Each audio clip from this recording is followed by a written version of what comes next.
यार ये इसके ऊपर क्या पड़ा है, मुझे थोड़ा अजीब सा लग रहा है। इस पे खड़े होके देखूं, पता नहीं क्यों कुछ ऐसे। क्या है ये? कपड़ा लग रहा है ना, क्या है? एक मिनट, आई थिंक ये तो कपड़ा है, कोई कपड़ा रखा हुआ है यहाँ पे। सही बोलूँ मैं, दुकानदारों की बातों पे कभी भरोसा नहीं करना चाहिए। वो कहे ना कि हाँ बच्चे को देख के कि ये साइज़ ले लो, ये साइज़ बच्चे को ठीक आएगा, वो साइज़ हमेशा सिर्फ 20 दिन आएगा, 20 या 1 महीना बस, उसके बाद फंस जाएगा। क्योंकि ये देखो ना, मैंने जो भैया ने दिखाया था ना साइज़ मुझे, उसका मैंने ये 2 साइज़ बड़ा लिया और ये साइज़ भी विहान को एकदम सही आ रहा है, परफेक्ट। इसकी फिटिंग ना टाइट भी करवाने की ज़रूरत नहीं है, इतना सही फिटिंग आ रही है। और बताओ वो इतना फंस जाता, वो तो एक धुलाई के बाद बच्चे के आना ही नहीं था, वो छोटा साइज़ रहता। या पता नहीं क्यों मतलब साइज़ ना हमेशा ऐसा लो जो, क्योंकि कॉटन का कपड़ा है, फिर वो सिकुड़ जाता है धोने के बाद। और विहान को ना मैंने पहना के इसीलिए देख लिया, मैंने कहा एक बार पहना दूं, क्योंकि कहीं ऐसा ना हो ना एट अ टाइम फिर मैं कहाँ ढूंढूंगी विहान को। तो यहाँ पे मैंने पहना के देखा, बहुत अच्छा लग रहा था। और मेरे को बहुत अच्छा लगता है जब मैं विहान के लिए सुंदर सुंदर बढ़िया बढ़िया कपड़े खरीदती हूँ, वो अच्छे से पहनता है। और मुझे फंक्शंस में, शादी में, एंगेजमेंट में जाने का बहुत शौक है, मुझे बहुत ही ज़्यादा अच्छा लगता है जाना। और ये देखिए, एक लड़की अकेले क्या नहीं कर सकती, पूरी टीम बुला सकती है अपना सीवेज ठीक करवाने के लिए। तो यहाँ पे देखो, मेरे घर के बाहर का जो ये सीवेज है वो पूरा भर गया था, तो यहाँ पे ये टैंकर बुला के ये पूरा बाहर निकलवाया इस तरीके से। और ज़्यादा पैसे तो नहीं लगे मेरे, जितने लगे बस लगने थे जितने उतने लगे। तो एक्चुअली क्या होता है ना कि यहाँ पे ना क्या है, अब देखो ना वो भर गया था पूरा, ये गड्ढा भर गया था। जो जिनके घर में अभी मतलब जिनके यहाँ एरिया में होगा ये सिस्टम, आप समझ सकते हो। हमारे एरिया में अभी पाइपलाइनिंग नहीं है, तो यहाँ पे हर साल 1.5 साल में एक बार ये पूरा क्लियर करवाना ही पड़ता है। तो कोई नहीं, वैसे इसका मतलब ये भी है कि चलो फ़ोन कर देते हैं तो आ जाते हैं, कोई ऐसी दिक्कत वाली बात नहीं है। और मैं सारे काम कर लेती हूँ, अब मुझे सब कुछ समझ में आता है कैसे क्या काम करवाना होता है। तो यहाँ मैंने भैया लोगों को सबको पानी पिलाया था, क्योंकि गर्मी बहुत ही ज़्यादा हो रही थी और मेरे को भी लग रही थी। मेरा फेस ना ऐसे हो रहा था कि मैं कितना, आधा तो मेरा रंग ना, आप टैन ना सिर्फ ये धूप में घूमने से हो गया। 3-4 साल हो गए हैं जब से हस्बैंड की डेथ हुई है ना, उसके बाद से बस धूप में धक्के खा रही हूँ मैं। और ये देखिए जी, आज मैं जवाब दूंगी ईंट का जवाब पत्थर से। पर मैं कभी समझ नहीं आया मुझे, ईंट का जवाब पत्थर से क्यों देते हैं? ईंट भारी होती है, पत्थर तो छोटा होता है ना। तो जब इसका मतलब तो ये होता है कहावत का कि मुंह तोड़ जवाब देना, लेकिन मुंह तोड़ जवाब तो हमें फिर पत्थर का जवाब ईंट से देना चाहिए ना। ईंट का जवाब हम पत्थर से क्यों देते हैं? इस बात का मुझे जवाब कमेंट में दीजिए। और लीजिए जी, मेरी मैगी हो गई मना। मना किया था ना मुझे कि मैगी नहीं खानी मुझे, मैं तो वो ही काम करूँगी जिसके लिए मुझे मना किया जाएगा। समझ रहे हो आप लोग? क्योंकि देखिए, इतनी ज़्यादा मानने लग जाएंगे ना कि हाँ आज मैगी के लिए कह दिया कि मैगी नहीं खानी, और मैं मैगी कह दूंगी कि ठीक है आज के बाद मैं मैगी नहीं खाऊंगी। ऐसे कल को कह देंगे कि हाँ तुझे अब चॉकलेट भी नहीं खानी, चलो ठीक है वो भी मैं मान जाऊंगी कि मैं चॉकलेट भी नहीं खाऊंगी। तो उसके बाद फिर नई नई कंडीशन शर्तें आ जाएंगी, फिर कह देंगे कि हाँ तुझे जींस नहीं पहननी, तुझे टॉप नहीं पहनने, तुझे सूट पहनने हैं। फिर मैं सूट पहनने लग जाऊंगी तो फिर कहेंगे कि तुझे सिर भी ढकना है, फिर कहेंगे नहीं तुझे साड़ी पहननी है, फिर कहेंगे कि तुझे अब ऐसे रहना है, तुझे अब वैसे रहना है, तुझे अब इस टाइम ऐसे नहीं घूमना है। फिर कुछ और कंडीशंस आ जाएंगी। ऐसे तो कंडीशन आती ही रहेंगी ना, मजाक में बोल रही हूँ मैं। तो कंडीशन लगाने को हम भी बहुत सारी कंडीशन लगा सकते हैं। सही कह रही हूँ ना मैं? बताइए ना क्या गलत कर रही हूँ मैं मैगी खा के? मेरी पसंद है। एक बात बताओ, मैंने हमेशा से आपको बताया है कि मुझे नूडल्स खाना बहुत पसंद है, मेरी फेवरेट है मैगी। मैगी ये जो भी नूडल्स होती हैं, और उसी के लिए मुझे मना किया जाए कि हाँ आपको ये चीज़ नहीं खानी है। कैसे मान लें? आप ही बताइए ना, ऐसी बातें मानने वाली नहीं होती। मेरे पास ना कमेंट्स आ रहे हैं बार बार कि ना आप ना गुस्सा दिला रहे हो सामने वाले बंदे को, वो भाग जाएगा, शादी नहीं होगी तो आप ऐसी हरकतें करोगे तो, या आप इतना गुस्सा क्यों दिला रहे हो पहले से ही सामने वाले बंदे को, और क्यों मतलब ऐसा कर रहे हो? तो देखिए, करना जरूरी होता है। आपको क्या लगता है कि शादी के बाद क्या सब कुछ जिंदगी अच्छी अच्छी कटती है क्या? आप बताइए, जब क्या शादी के बाद सामने वाले को गुस्सा नहीं आएगा? शादी के बाद मुझे गुस्सा नहीं आएगा, या कभी ऐसी कोई बात नहीं होगी क्या? आप गारंटी लेते हो नहीं होती क्या? शादी के बाद नहीं होती है। और आप लोगों का मतलब क्या है कि शादी के बाद ही लड़ाई झगड़े होने चाहिए क्या? शादी से पहले नहीं हो सकते हैं? क्यों कह रही हूं मैं ये? क्योंकि देखो, जब इंसान को गुस्सा आएगा, हम गुस्सा दिलाएंगे सामने वाले बंदे को, तब पता है इंसान का पता चलता है सामने वाले बंदे का कि वो अपने गुस्से में किस पॉइंट तक जा सकता है। हमें चेक करना चाहिए ना सामने वाले को, लेकिन क्यों हम लोग चेक नहीं करते हैं? सामने क्या होता है ना आजकल, शादी से पहले तो देखो सब कुछ प्यारा प्यारा प्यारा, हाँ अच्छे से हम अपना अच्छा दिखाते हैं, अच्छा अच्छा पार्ट दिखाते हैं कि हम तो बहुत अच्छे हैं, क्योंकि हर कोई बहुत अच्छा तो कोई भी नहीं होता है, हर कोई ग्रे शेड होता है, हर किसी में कमियां भी होती हैं, ठीक है। दूसरा बंदा, सामने वाला बंदा भी ऐसे ही दिखाता है। उसके बाद क्या होता है, शादी के बाद जब अपना थोड़ा सा आप कंफर्ट जोन में चले जाते हो, तब आपको लगता है अरे अब तो शादी हो गई, अब तो ये बंदा कहीं जाने वाला नहीं है, या ये बंदी तो अब यहीं रहेगी। उसके बाद क्या होता है, तब आपको गुस्सा आता है किसी बात पे। परिवार में 4 तरीके की बातें होती हैं, सास ससुराल, 10 बातें, टेंशन हो जाती हैं। उसके बाद क्या होता है कि आप गुस्सा दिलाओगे, उसके बाद हस्बैंड गुस्से में क्या करेगा? क्या करेगा गुस्से में हस्बैंड, ये बताइए ना? मारपीट करेगा, हाथ उठाएगा, बताइए ना क्या करेगा?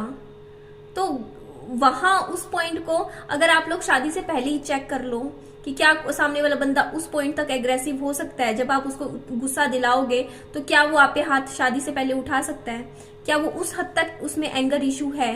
क्या वो उस तरीके का इंसान है जो मतलब शादी के बाद कितने डाइवोर्स हो जाते हैं इस बात पे कि ना मतलब हस्बैंड वाइफ पे हाथ उठा देता है, ये होता है, वो सब चीजें होती हैं। तो वो सब चीजें की वजह से डाइवोर्सेस हो जाते हैं कि हाँ भैया मारपीट होती है रिलेशनशिप में, गाली गलौज होते हैं, एक दूसरे को गंदी गंदी, मैं तो ऐसे देखती हूँ कपल्स एक दूसरे की ना मतलब बिल्कुल ही उतार के रख देते हैं, इतनी गालियां देते हैं एक दूसरे को। तो क्या वो पॉइंट हमारे रिलेशनशिप में शादी के बाद आ सकता है? नहीं आ सकता है। तो वो सारी चीजें शादी के बाद, आप लोग ये सोचते हो कि यार शादी के बाद क्या, शादी को क्या समझ रखा है यार आप लोगों ने? क्या मतलब ये है कि हाँ भैया कोई बहुत बड़ा वो गोल्डन ट्रॉफी है क्या शादी, कि हाँ भाई वो मिल जाए मेडल की तरह गले में बांध लें कि हाँ भैया हो गया सब कुछ, और उसके बाद क्या मतलब उसके बाद चाहे मारपीट सहे, गाली गलौज सहे, सब कुछ चलेगा जिंदगी में? मेरा कहने का मतलब, पॉइंट अभी तक समझ नहीं रहे हो। मेरा कहने का मतलब ये है कि आप वो चीजों को पहले ही जज क्यों नहीं कर लेते हो? अपनी लाइफ को खराब क्यों होने दें, ये बताइए ना वो चीज कि मतलब ये क्यों, मतलब अगर आपको ये मौका मिल रहा है कि हाँ सामने वाले बंदे को जानने का, समझने का, तो वो सारे पॉइंट आने दीजिए ना, शादी से पहले आने दीजिए। गुस्सा दिलाइए, अपने पार्टनर को दिलाइए बेकाम का गुस्सा, करो उसे चिढ़ाओ, परेशान करो। अगर वो सच में मतलब आपको कम से कम एटलीस्ट यू विल नो, कि आपको पता चलेगा ना कि वो इंसान कैसा है। वो उसका, अगर आपको उसका जो गुस्सा है, अगर उसका जानवर, अगर वो सच में को सामने वाला बंदा ना असली में जानवर है, तो कम से कम शादी से पहले पता चल जाएगा ना कि वो जानवर है। तो कम से कम आप बच जाओगे ना। एक फिर वो लग जाता है आपके ऊपर पूरी दुनिया के सामने, समाज के सामने, अरे इसका तो तलाक हो गया, इसका तो दूसरी बार भी घर नहीं बसा। समझते हो वो चीज? तो वो चीज क्यों करनी है? उस पॉइंट तक क्यों जाना है? पहले देख लो ना, जान लो, समझ लो, अच्छी तरह टाइम ले लो थोड़ा सा, ताकि ऐसा ना हो ना कि क्या कहते हैं ना कि शादी एक बार आपने कर लिया। आजकल क्या हो रहा है, शादी उसके बाद फिर 2-2 महीने में तलाक हो रहे हैं यार, आजकल इतना ज्यादा हो रहा है। अब मैं सुनती हूँ ना कोई मतलब किसी के बच्चा हो जाता है फिर चला जाते हैं, कोई रिश्ते ऐसे टूट रहे हैं आजकल, बहुत हो रहे हैं, डाइवोर्स हो रहे हैं, आप बहुत कुछ हो रहा है, ठीक है। उसके बाद में पूरी जिंदगी एडजस्टमेंट करते रहो तो बहुत प्रॉब्लम हो जाती है यार। उस चीज को सोच के देखिए ना, छोटी मतलब जब अगर आप में कोई नेगेटिव क्वालिटीज हैं, उनको छिपाना क्यों है शादी से पहले? मतलब शादी के बाद सामने आ जाए तो चलता है? क्यों चलता है यार? शादी से पहले भी लेकर आओ अपनी नेगेटिव चीजें भी, क्योंकि देखो परफेक्ट कोई नहीं होता, लेकिन उन चीजों का बाद में नहीं इफेक्ट पड़ना चाहिए ना, बाद में वो प्रॉब्लम क्रिएट ना करे। मैं जैसी हूँ, जो हूँ, सोशल मीडिया पे हूँ, मेरी सारी 3100 वीडियो में पड़ी, कोई ना कोई मुझे जज कर सकता है कि मैं क्या लड़की हूँ। मेरे को जो नहीं आता वो लोगों को वीडियो में पता है कि इसको खाना अच्छा बनाना आता है, नहीं आता, ये किस तरीके की है, किस तरीके की है, सब कुछ सोशल मीडिया पे लोगों के सामने पड़ा है। और अगर कोई मेरी लाइफ में जुड़ना चाहेगा तो वो मेरी वीडियोज तो देखेगा ना, जो भी होगा, उनकी फैमिली भी देखेगी ना वीडियोज। ऐसे तो नहीं है ना कि बिना वीडियोज देखे ऐसे ही सब कुछ होने लग रहा होगा, तो ऐसा तो नहीं होता है। आई होप सो कि आपको मेरा पॉइंट समझ में आया हो कि ये चीजें जरूरी हैं, बहुत जरूरी होता है कि आप किसी का मतलब हर चीज को मतलब आप अगर आप मैं अब यहाँ पे इस पॉइंट पे क्या है कि सामने वाले पार्टनर ने आपके ऊपर 2-4 कंडीशन रख दी कि आपको ये काम नहीं करना है, ठीक है, और आपने उसकी बात मान गए, खत्म कहानी। मान गए, खत्म कहानी। लेकिन जब आप नहीं मान रहे हो उसकी कंडीशन, कि आपने फर्स्ट पॉइंट पे डिसएग्री कर दिया कि नहीं यार हम तो ये काम करेंगे ही नहीं, अब आप बोलो क्या करोगे, फिर आपको देखना है कि सामने वाला बंदा क्या करेगा ऐसे में। Then you will know, come to know कि अगर आप अपने, क्योंकि मैरिज में, शादी में बहुत सारी आगे एडजस्टमेंट्स होती हैं, तो उन एडजस्टमेंट्स में से देखो, अगर आपके सामने 50 एडजस्टमेंट्स रखी जाएंगी कि आपको ये एडजस्टमेंट्स करनी है, उनमें से हो सकता है कि आप 25 के लिए एग्री करो, 25 नहीं कर पाओ, नहीं हो पाएगी, आप कहोगे यार हमारा दम घुट रहा है, हम ये चीज नहीं कर सकते हैं। तो अगर आप जिस पॉइंट पे डिसएग्री कर जाओ एडजस्टमेंट से, कहो कि अपने बस के नहीं है वो चीज, और उस वक्त सामने वाले बंदा फिर आपके साथ क्या करेगा, सामने बंदे वाले की फैमिली क्या करेगी जब आप डिसएग्री कर जाओ, तो वो चीज आपको पहले ही थोड़ा सा पता होना चाहिए ना, शादी से पहले भी, कि आप यहाँ पे डिसएग्री में हो गई, चलो मैंने खा ली मैगी, खाऊंगी मैं, then I will come to know, है ना। ये तो मैंने आप लोगों के लिए थोड़ा सा एग्जाम्पल रखा है।